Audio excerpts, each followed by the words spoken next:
Welcome to the Love Fly podcast. What is our favorite flying coach? And here today we have Daniel, who has come through. I was intrigued by your story, Ron, so I'm really pleased to have you on the podcast. So welcome.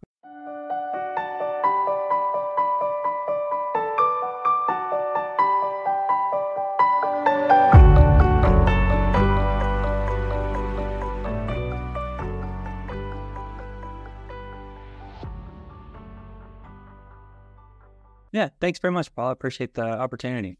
No, it's great. And you're truly welcome. So tell us a little bit about your fear of flying journey to date, story. Yeah, so I before I flew last month in June of 2023, I had not flown in 32 years since 1991, and so I guess leading up to kind of what got me to not flying for that long, like most people, I think a lot of the people on the podcast and stuff.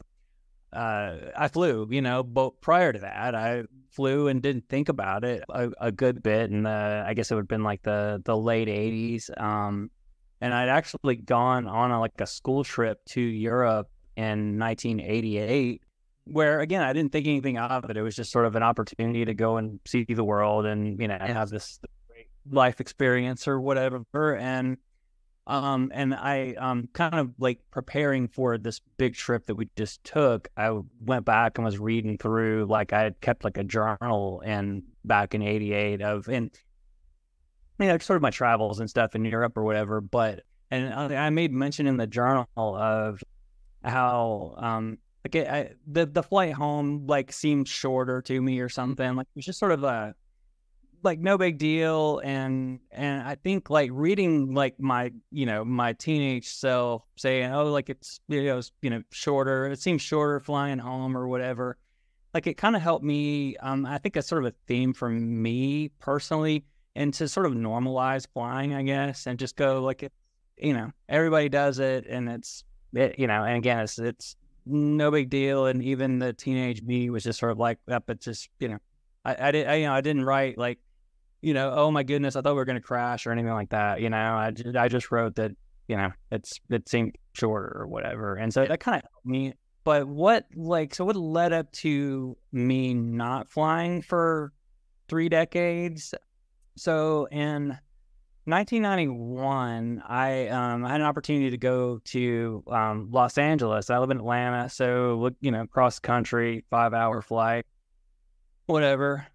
And I remember I think and this is sort of a theme for me too, sort of this Nostradamus thing, predicting the future, having these feelings like, oh, it's going to be, I think a lot of us have that, my flight's going to be the one that crashes, that kind of thing.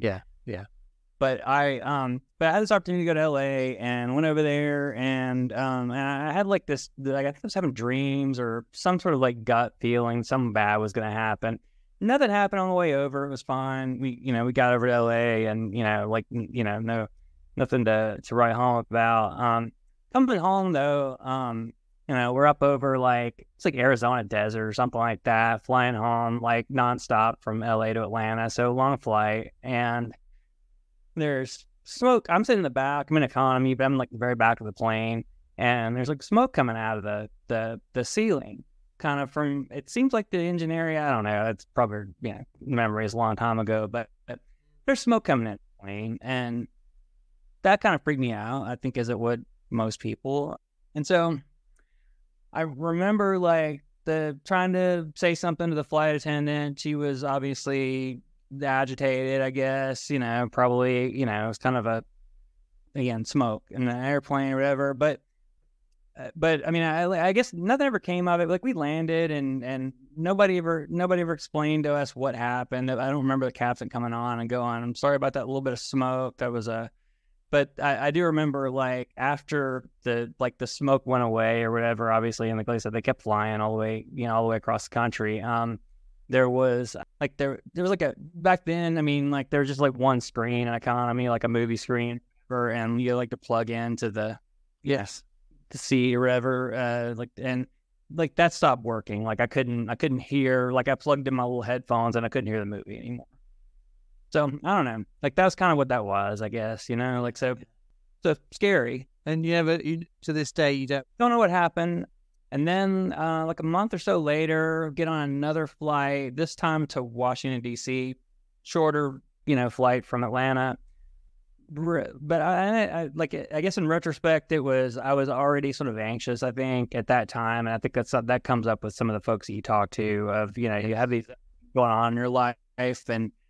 But there's really bad turbulence. I remember the plane dropping, and it was just really horrible turbulence flying to DC. So that was one of those where I got there and I was already anxious, and I decided just to go home. And I remember like flying home the same night that we flew up, and just being afraid that like the plane was just going to drop out from, the floor was going to drop out or something. If I ever get back home, I'm just never going to fly again, Yeah.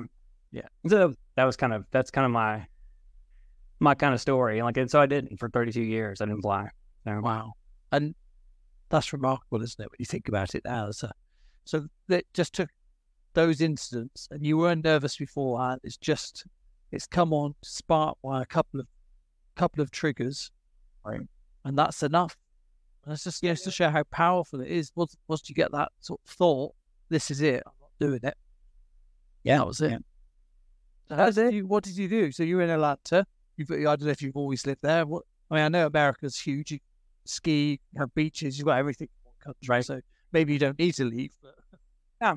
No, I mean, we drove everywhere. My wife is from the Midwest, and so we would drive 12 hours to see her family or whatever, and we just wouldn't get on an airplane. We drove everywhere. I mean, we even drove. We did like a Northeast vacation last year. We drove to like New York and Washington, Philly, and stuff. But yeah, I mean, we drove everywhere, and I just kind of felt bad for her. She kind of put up with me all that time. And we even we're big Disney people, and so Disney is. I mean, it's you can justify it and go, well, it's really only like 7-8 hour drive, so it's not that far. Yeah. And so we drove to Disney a lot. We drive, I think, we drive to, in Georgia, where I live. I mean, Florida, you go to the beaches in Florida and stuff. And I think most people kind of drive, unless you're going to like Miami or something like that, which is, kind of far away. But yeah, there's another story, it kind of is funny. We, in 2015, we actually won a trip to Disney World. And so, you can always go, well, it's cheaper if we drive because you don't have to buy the plane tickets. You don't have to rent a car when you get there and all that stuff. Well, we actually won a trip in 2015 to Disney. Of course, airfare's included. And I'm like, yeah, we're not doing that. This isn't a gift. Yeah. Yeah. It's not an option. Yeah. And so, my wife reached out to the contest people, and they gave us some extra, gift card money at Disney or something like that, instead of the plane tickets or whatever. So, I mean, even when I kind of had an opportunity there, and it would have been a short flight, relatively from Atlanta to Orlando. We passed. Yeah. So that's really interesting, isn't it? So that even when it's sort of gifted to you like that, it's the gift of death. Right. Thanks very much. Thanks. I'll just have the money if you don't mind. One of the things that I was thinking about was that tell us a little bit more about the impact, because you've obviously managed, you still lived your life 32 years without flying. But tell us a little bit more what that was like for you physically. Yeah, I mean, it limits you. I think Fiona talked some about that on her podcast. I think it's the second one, about sort of where can I go now or whatever. Well, where, all those years, where couldn't I go, because of the fear of flying. When we first met, my wife and I did this cross country trip, so we actually saw the Grand Canyon and stuff like that 30 some odd years ago. But it just is, it is what it is. I mean, there was long car rides to, like I said, to different places, the Midwest, Florida, those sorts of things that that it just kind of, and again, places that we couldn't go. I mean, we're kind of limited to at least the eastern side of us, as far as anywhere we would want to go. So thank you. So roll forward then. So what happened? What was the decision point around to do something about this? What was that all about? I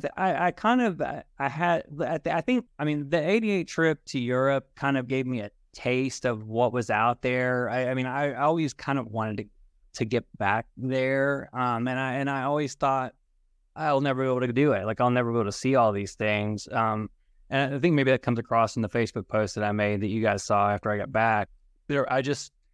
I never thought that I would see these things, but I always wanted to. Yeah. And I, like I said, it'd been 30 some odd years ago, 35 years ago. Like, I guess, or maybe this time last year, I think I found your group probably about a year ago. And I had found there's another Facebook group. And I think that's how I found you. But I kind of started thinking like, maybe, I think some of it maybe was, I mean, it was, I think it was two things. There was the sort of longing for, or desire to get back to Europe. And there's also sort of this, like, I think Fiona talks about it some too, but like sort of not having any regrets. I mean, you get a little bit older. I mean, I think that's why her podcast and Janice and those guys resonated, because they went so long without flying like I did. But you start going, well, you don't want to have regrets, at the end of your life that you didn't, that you're, you didn't do something that you wanted to do. And so I think that was kind of a big thing, with making the decision to buy plane tickets and actually do something that I'd been afraid of for all those years. I mean, I guess you must have been fly curious if you were looking around for Facebook groups or for help. Yeah. Yeah, trying to work it out. I mean, I always think that too. Like, I mean, like over the years leading up to, actually making a trip. I mean, I would try to work it out in my head. I would think about it, and then I would always dream, and the plane would always crash or something in my dream. And so then I'm Nostradamus thing. And so I'm like, I'm not going to do that. I would back off. This was like, I had the opportunity to do it. And again, it kind of just was like, I think it was just the timing was right. I had the motivation, which is, I think, something to talk about. I mean, it's something that, maybe it's not maybe it's not a thing that drives everybody or most people, but it certainly, if you have that kind of help kind of push you over the edge a little bit. Yeah. So talk us through your process, how you went from, not flying, you found a couple of Facebook groups, you found out, but exactly how did you get to the point where you were able to take a flight? Yeah, so like I said, I think, I kind of made up my mind that I was going to do it, and then it was all about, and just, for those two reasons, for wanting to go back to Europe and not being able to get there without flying, and then again, the regret thing. I guess it was like January of this year where I just was, I was there and I was ready to make the decision, and then I just was like, I'm going to do this, and I bought the tickets, and I didn't think. I think that's the thing, that like all those years that I was afraid and I was having those dreams and stuff and everything. Like I think a lot of people think that too. They go like, I'm going to do this, and then I'm going to be shaking my boots. I'm going to be scared. Like it's going to turn up the anxiety or whatever, because I've actually committed now. I bought the tickets. I'm going to do it. And I didn't feel that way. I felt, for the most part, excited, and like from the time I bought the tickets in January, and so I had 6 months before the flights. I spent a lot of time. I was sort of the trip planner, I guess, for this vacation for our family, and so I spent a lot of time on YouTube watching like vloggers, good, for the different places we were going to go, and reading and all that sort of stuff. And so I stayed in that mindset of like, I can't wait to do these things that I'm seeing these people show me on YouTube and stuff. So a lot of that 6 months that went by was again, just me being, the anticipation and stuff and excitement and everything of getting ready for the trip, and not the fear of the flight itself. Because it was something that, again, once I bought the tickets, I knew that I was going to take the trip, and then I started buying, train, we took a train between London and Amsterdam and Munich and so forth. And so like I was buying all these train tickets and investing a lot of money in the trips, then it was like, well, I'm sure as heck not going to back out now, right? I've spent all this money on plane tickets, train tickets, everything else. So I guess people might be listening now thinking, yes, but what was the secret sauce? What did you do? Did you watch certain vloggers? Was there podcasts you listened to? Was there some sort of meditation? You go to yoga? I mean, this is the missing piece of the jigsaw. The magic, I think, and it still continues to be that way for me now as I try to figure out, what's next. But I mean, it was just, I can't, maybe I'm not doing a great job explaining, but it's very much about normalizing. There's one YouTuber that I watch who is not a vacation guy, but he's British. So maybe you can appreciate this guy or whatever, but he'll just go like, I'm going to go into McDonald's and ask the person that serves me where they're from, and I'm going to fly there on the next flight here to there. And like, that's his shtick, and that's what he does. And it's entertaining as hell. And he is not like quaking in his boots about like whether the off, foreign what airline that he's going to get on or whatever. He's going to take the first flight, and he doesn't care like how, that he trusted all the planes are safe, right? I mean, because they are, right? I mean, that's what we learn. And so I think that, I mean, so like I said, I'm still watching him. He said like he just had another series or whatever, where he's around the world or whatever, and but I find that incredibly reassuring, that there are people, that's just like a regular guy. Maybe he's not, he's on YouTube making travel videos, but he just picks up and hops on whatever no-name airline and hops on a flight to Africa or wherever, because like that's where he's going to go. Or, I mean, and I think that kind of fits in with like Captain Steve. I mean, like in the information and stuff, I mean, normalizing, right? I mean, I keep coming back to that. I think that was so key for me was, like I said, the last flight that, I guess the second to last flight that I was on in 91, but that really kind of solidified that I'm not going to fly again for a long time.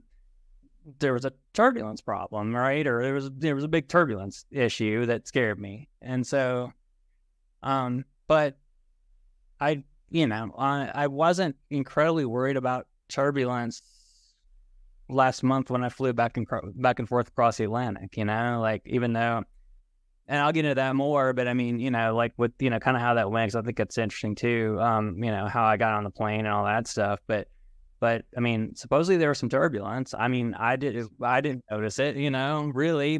Some of my family did, and they were like, wow, that turbulence is kind of bad, but like, I don't know. And I mean, part of it was, what's happened to you? Yeah, I knew, like, from Steve, Captain Steve, like it's normal. It doesn't take planes out of the sky. It's, they're in control. They know what they're doing, and just trust that, right? I mean, yeah. Does that help? I don't know. Yeah. Well, I think, so the vlogger, was that Noel Phillips, or was it somebody else? That was Simon Wilson. Oh, right, yep. Yeah, he's great. I mean, he's like a Monopoly series where he like it's the Monopoly around the world or whatever, and he just he plays it, and he goes where the dice lands or whatever, and like I said, super interesting, and makes me think like I want to go to Athens, Greece, and see the Acropolis, and I want to go to Venice, and all these places that they went on this particular series or whatever. So do you think, would you attribute most of it to watching videos like that? Do you think that's the thing that has helped you sort of to get from being anxious to thinking that it's just normal?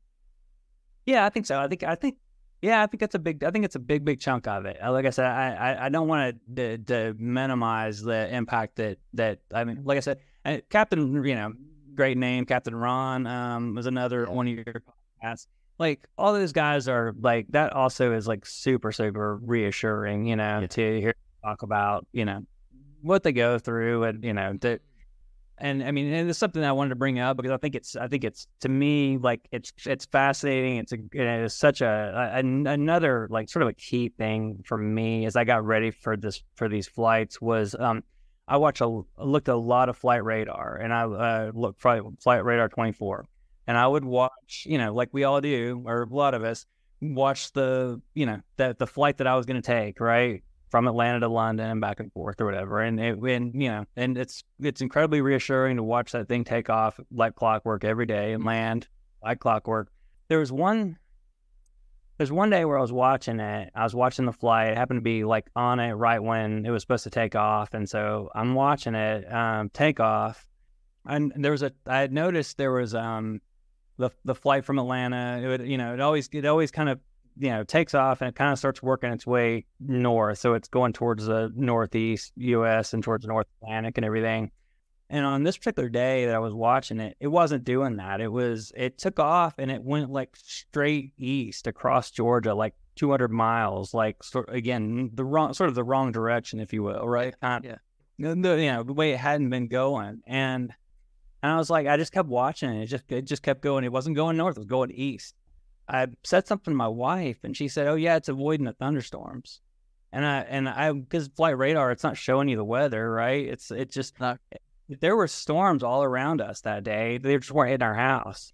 And that's exactly what it was doing. It was going around the storms. And so by doing that, it was going east instead of north first.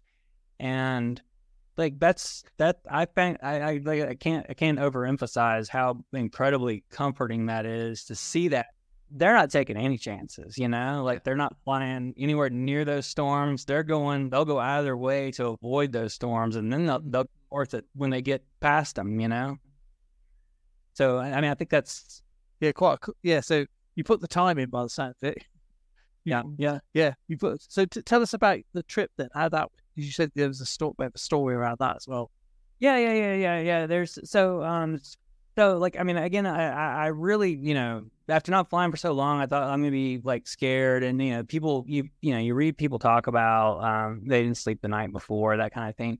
I got a little bit nervous a couple of days before the flight, but it wasn't crazy. Because, I knew I was going to do it. And I was so excited about seeing all the things I was going to see in Europe and stuff. But on the day of the flight, I mean, just because, I mean, it had been so long, I didn't know what to expect, I think. But there was another podcast that I listened to. This guy, Brian Morris, who was on your channel. And he had talked about how he didn't take, there's a flight, he hadn't gone like Fiona and Janice and I or whatever. He hadn't gone like a super long time without flying, but there was like a trip he'd flown from like the Western US to like Australia or somewhere. Yeah. For work, and he had taken medicine, and so he didn't remember a lot of the trip. And so I go, well, I have this medicine for anxiety, this prescription medicine, but I'm not gonna take it because I want to remember my trip, And so we get to the airport really early, like 5 hours before the flight takes off, and I'm not taking medicine because again, I want to remember it, and I remember sitting there. All about normalizing. I just watched planes take off. The International Terminal, Atlanta, and it was like, again, it's all normal. This is all going to be fine. It's all normal. And I just tried to kind of keep normal and everything. So we go to board, and I remember, getting on the plane and then thinking like, this is really a lot smaller than I thought it would be. I mean, I think there was something comforting about. It's a bigger plane, goes across the Atlantic. It's, I still think there's something to that. I know Janice talks about it in one of her podcasts about being a little more nervous about the smaller planes and stuff. Well, I was happy about, being on a big plane. I think that helped me a lot. But got on the plane, it was small to me, and we were in economy. I mean, it is what it is. And I definitely really felt sort of like a freak out moment there, and like I wish I'd taken something, take the edge off before I walked on the plane. But so we sit down and I kind of get my stuff together, and I got my Pete Higgins, flight checklist out. That was huge, both directions, and I I definitely got to my medicine pretty quickly and got to try and take the edge off and everything. But I really thought that it would be like a lot of folks will talk about the doors closing, and how that sets them off and stuff. I don't know that I was aware that the doors closed or anything. I mean, this was before I was medicated too or whatever, but I don't remember, anything like that. But I definitely had noise canceling headphones that I gotten as a birthday gift the month before we flew, and that was kind of a part of my plan, I think, going into it. Like have those, and then be able to kind of drown out any kind of noises that might, set me off, freak me out. Yeah, I mean, once I got over the fact that it kind of felt smaller and I felt claustrophobic a little bit, I don't know. I mean, I knew that I was going to do it, and then I posted a video. I think that you guys have seen in the Love Fly group of the takeoff, and I watched it again a few times, and I always kind of get teary eyed because I go it was just kind of it was a moment. I definitely remember. I don't think it's in the video where I sort of set things up. I did as one might do for having not flown for 32 years. I did everything I could to set this flight up to be as comfortable as possible. And so one of the things I did, like, I think this is kind of an interesting side story or whatever, but because I think it would probably have this effect on a lot of folks. We were flying, and I booked the flights in January. In March or so, I get an email from the airline saying we've changed the plane type and the plane and the time a little bit, like change the time, the departure time changed like 30 minutes or something like that. But we're changing the airplane type, and again, part of my preparation for this big flight was studying everything and having knowledge, right? And so we were going from the Airbus 350, which I was like, that's a big plane, that's good, that makes me feel better, we'll have more room, all that stuff, down to the Airbus 330. And so anyway, that kind of freaked me out probably about 3 months into having booked it. But I just kind of think it's interesting because I think it's something that, like I said, a lot of folks would be a little bit, at least in our group anyway, would be freaked out by. But I mean, but all along, I mean, half of that is, if my family's going with me, where am I sitting, where are they at in relation to me, and to make me comfortable. And so that was kind of a big thing, was on that, I had my daughter in front of me, I had one of my sons behind me, I had my wife next to me, of course. And, and I remember, saying to my daughter in front of me as we're taking off, like, we're doing it, like, I mean, I couldn't believe it because my kids had never been on a plane either. Right. I mean, like, I've got, kids from 22 to 11 or whatever, and none of them have not seen the inside of a plane either. Yeah. My wife doesn't see the inside of a plane, and same amount of time that, I haven't, because I've not been on a plane. This is huge, isn't it? Yeah, it was a big deal. And, I mean, you kind of sense the wonder if you see that video of, us taking off of, like, wow, we're up in the air. Wow, there's Atlanta out to the distance. It was really, really cool. I think, just kind of, yeah. It was a great post. Yeah. Very touching.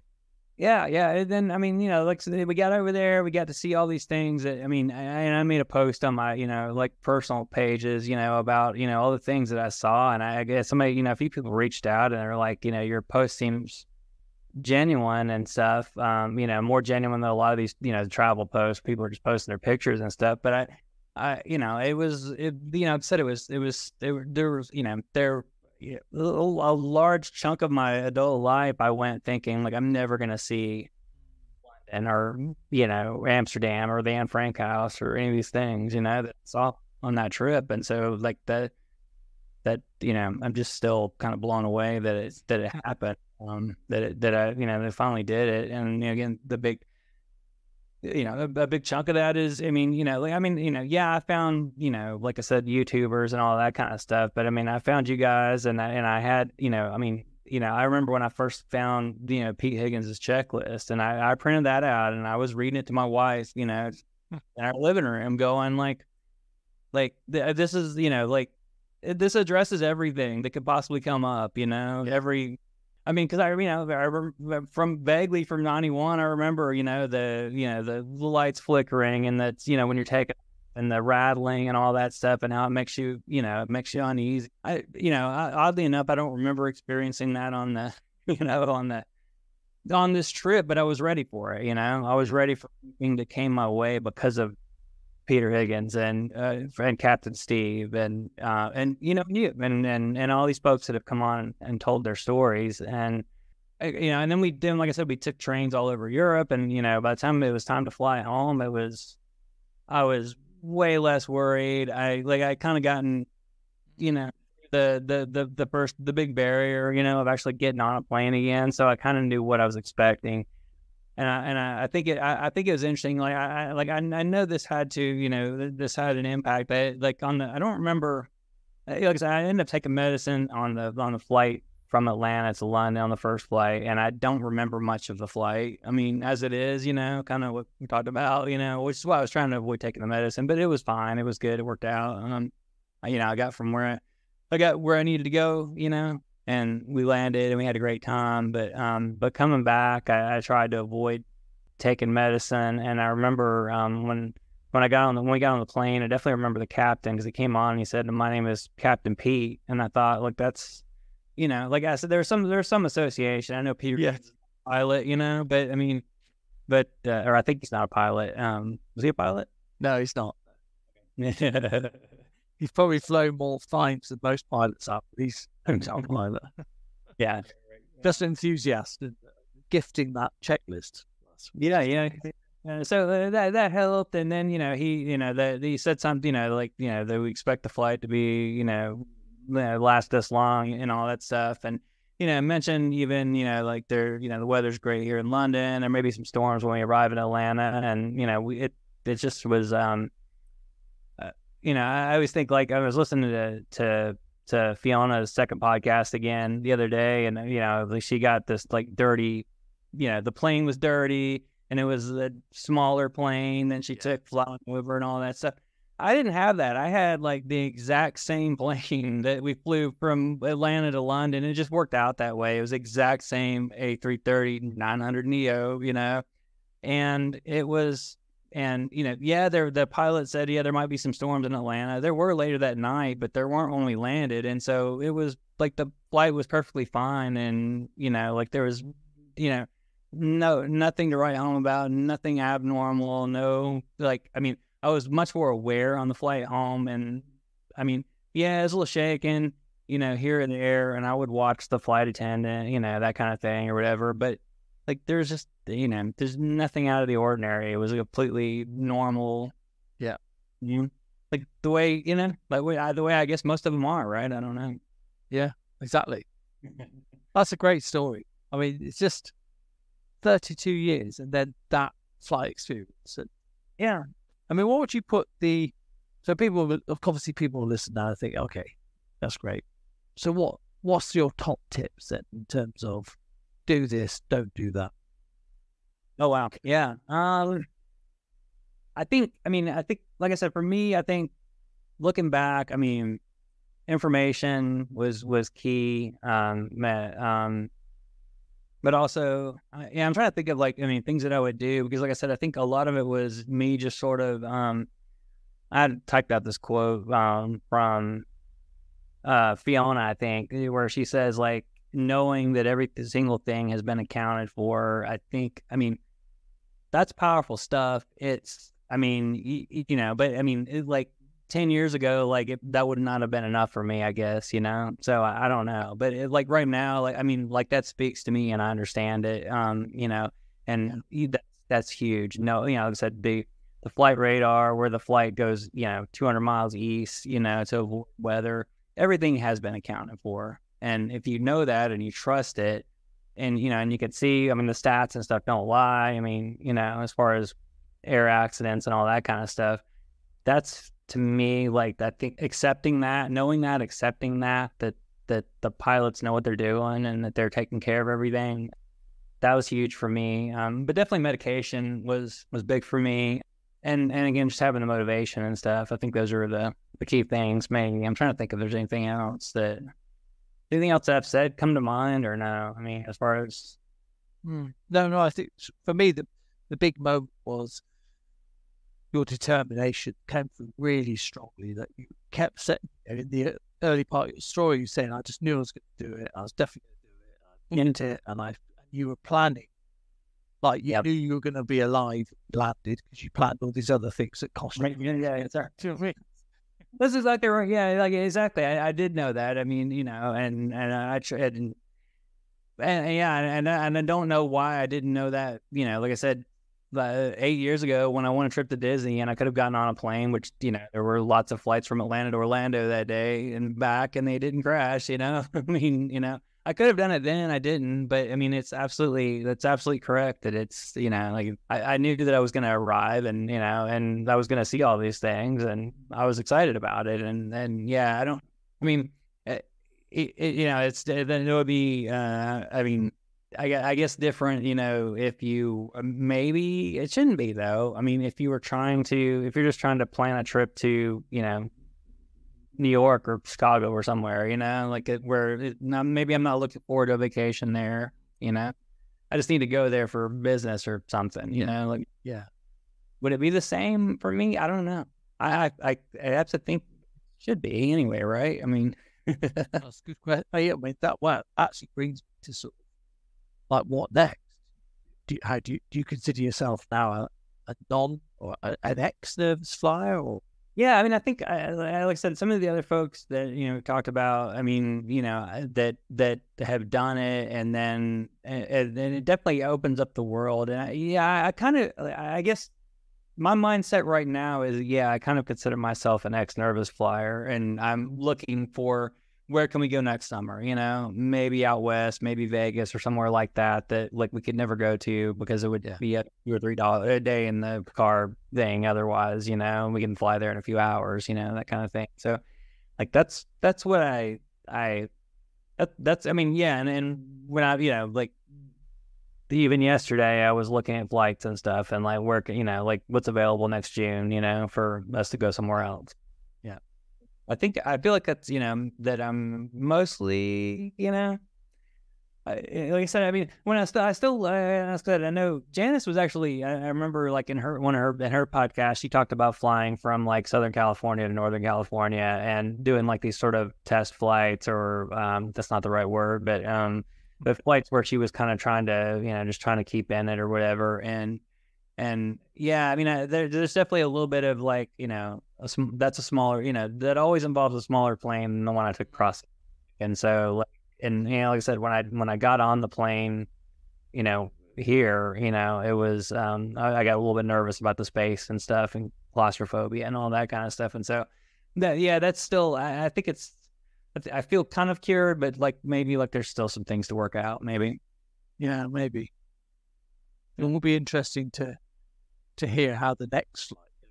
Maybe if you choose to do some sort of smaller, less, like that was a monument. If you never flew again, you could go, well, that was an awesome trip to do, right? Wasn't it? Yeah, it sure was. Yeah, that's exactly right. But hopefully you will fly again. Yeah.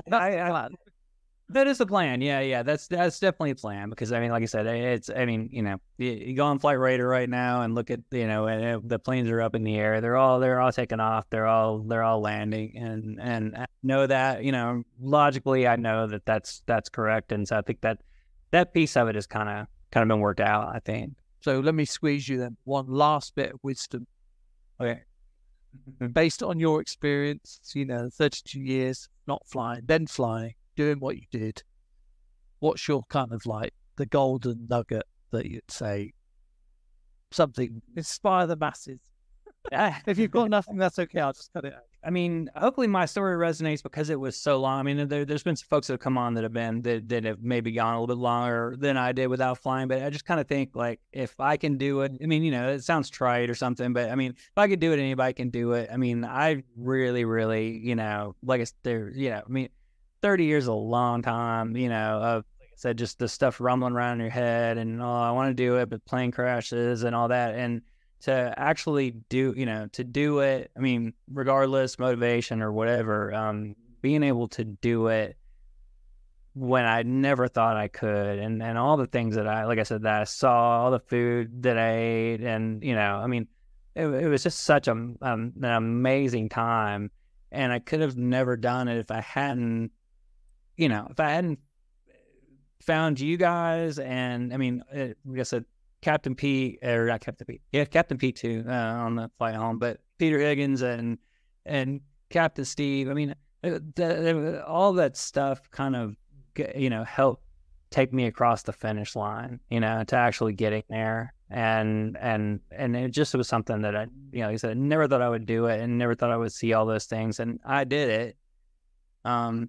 By God, I did it, and and if I can do it, anybody can do it because I said I'm just as, my anxiety, will take hold, and and it's just something that that I always struggle with, and I overcame it, and I did it.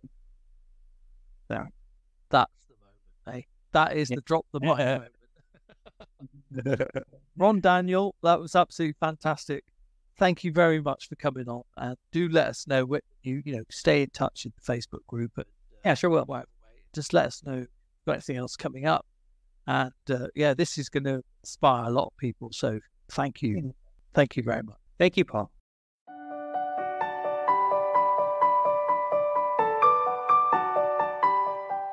Thank you for listening to the Love Fly podcast. I hope you found it useful. Now, as always, if you need any extra help, please join our Love Fly Facebook group. You can also follow us on Instagram at Love Fly Help. And also, if you go to our website, which is lovefly.co.uk/shop, you can see other ways that you can get some help. Thanks for listening.